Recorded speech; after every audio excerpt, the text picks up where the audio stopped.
اللہ من الشیطان الرجیم بسم اللہ الرحمن الرحیم لن تنالوا البر حتى تنفقوا مما تحبون وما تنفقوا من شيء فإن الله به علیم صدق اللہ العظیم۔ سورہ آل عمران کی آیت نمبر 92 جو ہے آپ کے سامنے تلاوت کی ہے، جس کا ترجمہ کچھ اس طرح ہے کہ لن تنالوا البر، تم نیکی کو نہیں پہنچ سکتے، حتیٰ تنفقوا مما تحبون، یہاں تک کہ تم خرچ کرو وہ چیز جو تمہیں پسند ہے، یعنی اپنی پسندیدہ چیز اللہ کے راستے میں خرچ کرو تو پھر تم نیکی کو پہنچ سکتے۔ وما تنفقوا من شیء، جو کچھ بھی تم خرچ کرو گے، فإن اللہ بہ علیم، اللہ تعالیٰ اس کا جاننے والا ہے۔ تو اللہ تعالیٰ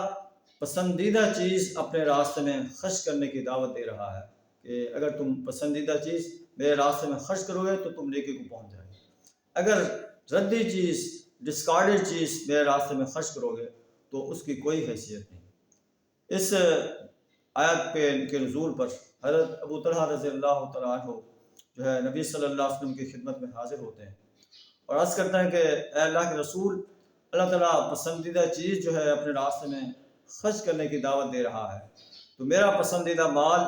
وہ باغ ہے جسے بیرحا کہتے ہیں۔ وَإِنَّ أَحَبَّ أَمْوَالِي إِلَيَّ بِيرُحَا وَإِنَّهَا مُسْتَقْبِلَةَ الْمَسْجِدِ، وہ مسجد نبوی کے بالکل سامنے تھا۔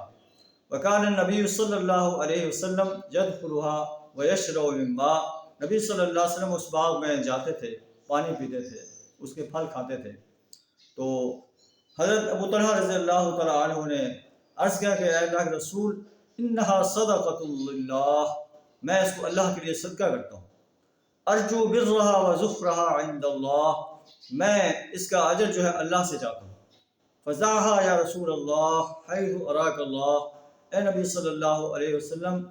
اس باغ کو جس سے میں نے اللہ کے لیے صدقہ کر دیا ہے، آپ جہاں چاہیں جو ہے اسے خرچ کر دیں، اس کو استعمال کر دیں، اس کو دے دیں۔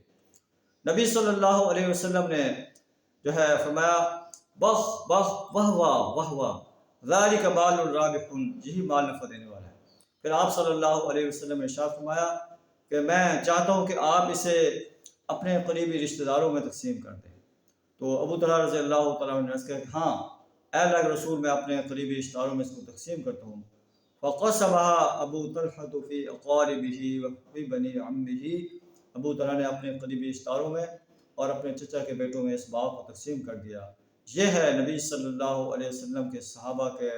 جو ہے انفاق کا ایک منظر، کہ وہ کیسے اللہ کے قرآن کی آیت کو، اللہ کے قرآن کے آرڈر کو، اللہ کے قرآن کی جو ہے چاہت کو کیسے وہ جو ہے اپنی چاہت سمجھتے تھے، کیسے اس پر عمل کرتے تھے۔ اللہ سے دعا تعالیٰ ہمیں بھی اپنا پسندیدہ مال اپنے راستے میں خرچ کرنے کی توفیق عطا فرمائے۔ وآخر دعوانا الحمد للہ رب العالمین۔